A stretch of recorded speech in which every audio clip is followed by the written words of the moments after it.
फिर से सत्ता के खेत में बिरवाई रोपाइल बा, अंगुरी देखावे वाला के मौका भेटाइल बा। गोड़ लागत नहीं हेरा से अभिनंदन बरुआ के अपना कार्यक्रम जना के नाम है खूटा ठोक के। जैसे कि लोग जानते नहीं कि बिहार में अब राजनीति जौन बा वो एगो अलग राह पकड़ ले बा। अभी राह कहाँ जा रहा बा इ वो लोग धीरे धीरे समझ रहा बानी। यह राह में एक तरफ एक हाथ में, दूसरा तरफ दोनों हाथ में, और तीसरा तरफ मैस देह में लड्डू से भेंट होता। ये माहौल के बनावे वाला नीतीश कुमार जी बारे। नीतीश कुमार जी लगातार जितना असहज रहे हा अचानक से वो अपना रणनीति में बदलाव कैले और रणनीति में बदलाव के असर देखे लागल बा। अभी असर कहाँ तक लेके जाई, का परिवर्तन करी, आज यही विषय पर हमनी के चर्चा करे बैठल बन जा। नीतीश कुमार जी भाजपा और लालू प्रसाद के चूँकि दुइये को उनकर मेन लोग बा जिनका से उनका या तो दोस्ती बा या दुश्मनी बा, बाकी सबसे तो जैसन तैसन स्थिति बा। लेकिन ये दोनों के रणनीति के अगर एक जगह ले आकर रख दी तो कुछ अलगे हो जाला। जैसे लेकिन नहीं बा देख ले कि खेत बधार में भी फसल के क्रॉस करावल जाला तो कुछ और निकल जाला। वही तरीका से दोनों के रणनीति मिला करके नीतीश कुमार जी के बात बुझा गई बा कि अब अपना रणनीति के अलावे ये दोनों जना के रणनीति मिला लिया जाओ तो और मजा आ जाए। का रणनीति बा तो वह पता बा कि भारतीय जनता पार्टी चुनाव के बाद फिर चुनाव की तैयारी शुरू कर देवले। जैसे आज चुनाव हो गई, परिणाम आ गई, परिणाम अला के बाद रुआ के पहले बतौले रहे कि परिणाम अला के बाद जौन हो जाके लोग बा उनका हाथ में सत्ता दे करके और फिर चाहे विपक्ष होके जौन होके उनका के दे करके या फिर अगला चुनाव के तैयारी में लग जाला। संगठनिक तौर पे भारतीय जनता पार्टी के यह काम बा और ओकर अलग अलग संस्था एक काम में परंगत बा। ये सब बात के लेकर के कहीं ना कहीं नीतीश कुमार जी पिछुआतल है और बिहार के राजनीति में और दल भी ये चलते पिछुआतल है। अब तो कांग्रेस भी और रणनीति के अपनावे खातिर अपन योजना बना रहा बा। लेकिन बात हम नीतीश कुमार जी करता नहीं। नीतीश कुमार जी ऐसा खेला रच दिले कि बुझाता कि बनल खेल भाजपा के बिगाड़ दी है, भंडोल कर दी है, बिगाड़ल छोड़ी ना भंडोल कर दी है। भारतीय जनता पार्टी जितना तेजी से अपन आधार और जनाधार बढ़ावे में लागल बा उस तरीका से कहीं ना कहीं नीतीश कुमार जी ओकरा में अब भंडोल करे वाला स्थिति में आ गई बा। लगातार चुनाव खत्म भइला के बाद जब आत्ममंथन कैले पार्टी के लोग के बैठा करके थिंक टैंक के बैठा करके जब ओकरा पर चर्चा होके लागल तो कई गो बात सामने आई। पहला बात तो ये सामने आई कि कहीं ना कहीं लौकुश समीकरण के ध्वस्त भइला से नीतीश कुमार जी कमजोर भइल पड़े। एक साथ साथ एगो बात और भइल कि भारतीय जनता पार्टी कहीं ना कहीं नीतीश कुमार के कमजोर करे खातिर साजिश रचले रहे। अभी बात खुल के होके लागल अतने ना खीस में तो भाजपा के अतना ज़्यादा एगो नेताजी जो नीतीश कुमार के बहुत करीब बारे दुलरुआ कहाले उ अंट भंट तक बोल दिले। ऐसा बात बोल कि जौन बात रुआ के हम ना कह सकीले, रुआ कहीं अगर सुनले होखब तो सुनल ही होखब। लेकिन गोपाल मंडल बड़की भंडोल कर दिले। जय कुमार सिंह वगैरह जो हारल नेता रहे हा ये तो अलगे बात करता रहे कि हाँ भाई भारतीय जनता पार्टी हमनी के हरा दिलस, हमनी के साथ ना दिलस और एक चलते हमनी के खेला गड़बड़ा गई। अब नीतीश कुमार जी पर दबाव बनल कि तुहू भाजपा के खेला भंडोल करो।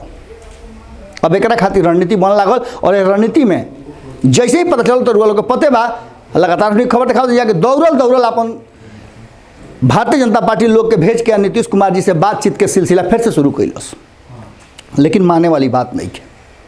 नीतीश कुमार जी अलग अलग मुद्दा पर अलग अलग जौन खोज के ठोक ठेठा के जौन बात लेके आयल बड़ा ओकरा में लाग गई बड़ा और ओकरे रणनीति है कि कुशवंशी के जौन की लौकुश समीकरण के एगो आधा पार्ट रहे सिक्का के एगो पहलू बा ओकर जुटान होखे लागल।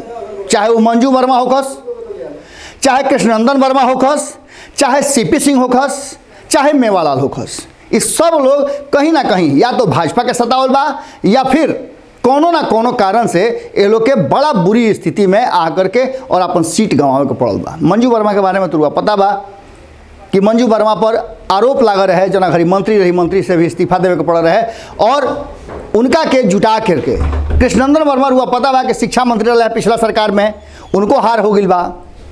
मेवालाल के रुआ देखबे के नहीं का स्थिति बा, बेचारा के जीतला के बाद भी आ करके मंत्रालय में शामिल होकर इस्तीफा देवे के पड़ा, इतना ना हंगामा हो गई।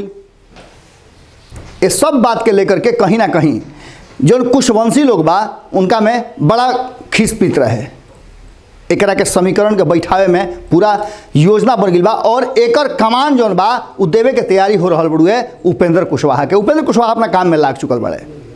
उपेंद्र कुशवाहा अपना पार्टी के संगठन के मजबूत करे के साथ साथ अलग अलग राज्य में, बिहार के छोड़ दी, अलग अलग राज्य में भी मजबूत करे खातिर पूरा योजना बना ले बड़े। और ये योजना में कहीं ना कहीं नीतीश कुमार के बड़ा सहयोग, और इस सहयोग होखे के भी चाहिए, कारण कि सहयोग में कहीं ना कहीं अब उनका रास्ता नजर आता है कि भाजपा के जैसे भाजपा बिहार में नीतीश कुमार के कमजोर कैलस, सीट गंवावे के पड़ल, ओसा ही और कोनो छोट मोट बात ना रहे। 2019 के लोकसभा चुनाव में नीतीश कुमार जी के समीकरण के चलते और 50-50 के जीत पर भाजपा के जीतल सीट माने छोड़े के पड़ रहे। ओम प्रकाश यादव जो उनके सांसद रहे उनका के छोड़े के पड़ रहे और अब तो उनका के विधानसभा चुनाव हरा दिहल लोग। ऐसन कहीं बेइज्जती होला कि जे कभी संसद के चुनाव बड़ा मजबूती से जीता रहे और ऐसा आदमी के सामने जेका के बाहुबली कहल जात रहे, दू हाली हरौलस, एक खाली निर्दलीय खाली भाजपा के साथ है और वो आदमी विधानसभा के चुनाव हार जाता। ये सब बात के लेकर के नीतीश कुमार जी का बात समझ में आ गई कि कहीं ना कहीं योजना बड़ा करे के पड़ी और यह योजना में अब बहुत सारा रास्ता नजर आ गई बा। कहल तो यह जा रहा बा कि भीतर खाना में नीतीश कुमार जी के योजना बा कि अगर ओकरो से ना होई, अपना से ना होई रणनीति बनावे में, या उनका भी भारतीय जनता पार्टी गिर के ना आई, तो ओकरा से बेहतर बा कि उ सरकार बनवा दे दूसरा के और अपने बाहर से समर्थन करके फिर से खाली मजबूत तैयारी करस। अभी कितना साच बा ये तो वक्त के हिसाब से पता चली। 6 महीना में कहल जाता कि सरकार गिर जाए, नीतीश कुमार जी के पार्टी के लोग कहता। ओकरा साथ साथ जय कुमार सिंह के जौन खीस बा उ खीस रुआ सामने आयल हुई। हालांकि यह बात के कहल जा रहा बा कि अभी सब कुछ ठीक ठाक हो, लेकिन बातचीत भइला के बाद रुआ यह बात के देखनी कि कितना तेजी से एकदम धावा धाई में छोड़ के भाग चल ले भूपेंद्र यादव दिल्ली रवाना हो गए कि नीतीश कुमार जी के बात शायद इतना ज़्यादा मरचाई लेखा तीत लागल बड़ुए कि गई बड़ो या केंद्रीय नेतृत्व से ओकर सलाह करे खातिर। रुआ इन्हें देख लो कब कि नीतीश कुमार जी के लेकर के कांग्रेस के कितना मन बढ़ गई बा। कांग्रेस तो साफ कह रहा बा कि बस तकई के तक दिन अब निकचाइल बा, 14 तारीख के बाद सरकारें बनावे जा रहा बन जा। और यो कहे वाला कोई छोटा मोटा आदमी नहीं है, भाजपा के साथे लंबा समय तक सांसद रहे वाला कीर्ति झा आजाद कहले बड़े, रुआ लोग से बातचीत में सुनेबे के नहीं जा। अब इस सब बात के लेकर के और रणनीति के लेकर के जौना तरीका से लगातार अलग अलग वर्ग अब ये सब बात के साथ कर्पूरी रथ यात्रा निकाला जाता। ईबीसी वर्ग जो छटक गई रहा ओकरा के समायोजित करे खातिर, जहां एक तरफ भारतीय जनता पार्टी अब काल से अपन प्रशिक्षण शिविर चलाई और नया नया तरीका दे करके लोग के फिर से इंजेक्शन दी। वह राष्ट्रवाद वाली इंजेक्शन बा, भाजपा वाली इंजेक्शन बा, पार्टी वाली इंजेक्शन बा, माने यह तरीका से नया सृजन किया जाता नया पीढ़ी के कि जौन हमेशा झंडा लेके खड़ा रहो, चाहे अच्छा होके चाहे बुरा होके। वही तरीका से अब नीतीश कुमार जी के बात समझ में आ गई बा और कर्पूरी रथ यात्रा से वो ईबीसी के फिर से संगोरे खातिर अपन रास्ता अपना ले पड़े। और ऐसा स्थिति में ये बात बड़ी बारीकी से और भीतर खाना में चर्चा शुरू हो गई बा कि नीतीश करी हैं बीजेपी के बनल खेल भंडोल, इज्जत तो होबे करी। और संगे संगे अगर ना मानल भाजपा नीतीश कुमार जी के, हालांकि माने के बुझाता कि भाजपा मान जाइए, अभी 6 महीना तक ले मानल बहुत जरूरी बा। ये चलते कहल जा रहा बा कि नीतीश कुमार जी भी दावे में बाड़न, कबहुओ खेला भंडोल कर सकेले। और भारतीय जनता पार्टी के जो बिहार में बदला रहे, बिहार के बदला अलग अलग राज्य में लिए हैं। आज यही विराम दे तनी, कल फिर भेंट हुई और भेंट हुई तो नया विषय पर हमने के चर्चा हुई। बिहार के राजनीति इतना ना ज़्यादा खेल रच रहा बा कि एकरा से बाहर निकले के कोनो मौके नहीं मिलत, रोज कुछ नया अपडेट हो जाता। अब जीतन राम मांझी के देख ली ना, फिर अपन राह तिरछी ले बाड़न, उन्हें देख ली वीआईपी के, वो कहते रहे कि 2 गो के जगह पर 20 गो। और सही भाजपा भी कहले रहे जब सरकार में ना रहे तो 1 के बदला 10 सिर ले आई, अब तक ले एको सिर आई ना।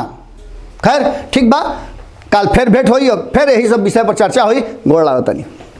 अगर ये वीडियो पसंद आई और वह बिहार के राजनीति और बिहारियत से सरोकार रखेनी तो सब्सक्राइब बटन दबा के चैनल के सब्सक्राइब कर ली।